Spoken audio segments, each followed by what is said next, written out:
মুহাম্মাদুর রাসূলুল্লাহ লা ইলাহা ইল্লাল্লাহ মুহাম্মাদুর রাসূলুল্লাহ।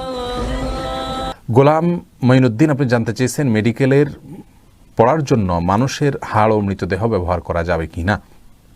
জি, প্রয়োজনের ক্ষেত্রে এটা করা যাবে ইনশাআল্লাহ। আহমদ জুবাইর জানতে চেয়েছেন নামাজের শেষ রাকাতে সালাম ফেরানোর আগে অতিরিক্ত কি কি দোয়া করা যায়, কোরআনে উল্লেখিত দোয়াগুলো পড়তে কোনো বাধা রয়েছে কিনা।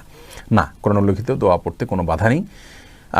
আপনি শেষ বৈঠকে সালাম ফেরানোর আগে অর্থাৎ দুরুদের পরে দোয়ায়ে মাসুরা যেটাকে আমরা বলি, মাসুরা শব্দের অর্থই হলো কোরআন হাদিস বর্ণিত দোয়া।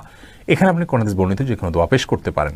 আল্লাহুম্মা ইন্নী যালামতু নাফসি যুলমান কাসীরা যেমন পড়তে পারেন। এছাড়া রাসূল আকরাম সাল্লাল্লাহু আলাইহি ওয়াসাল্লাম থেকে আরও কয়েকটি দোয়া বর্ণিত হয়েছে, যেমন তিনি পড়তেন আল্লাহুম্মা ইন্নী আউযু বিকা মিন আযাবিন নার ওয়া মিন আযাবিল কবর ওয়া আউযু বিকা মিন ফিতনাতিল মাহইয়া ওয়াল মামাত ওয়া আউযু বিকা মিন শাররি ফিতনাতিল মাসিহিদ দাজ্জাল। এখানে 4টি বিষয় থেকে আশ্রয় চাওয়া হয়েছে, জাহান্নাম থেকে, কবর আযাব থেকে, জীবন এবং মরণের ফিতনা থেকে এবং দাজ্জালের ফিতনা থেকে।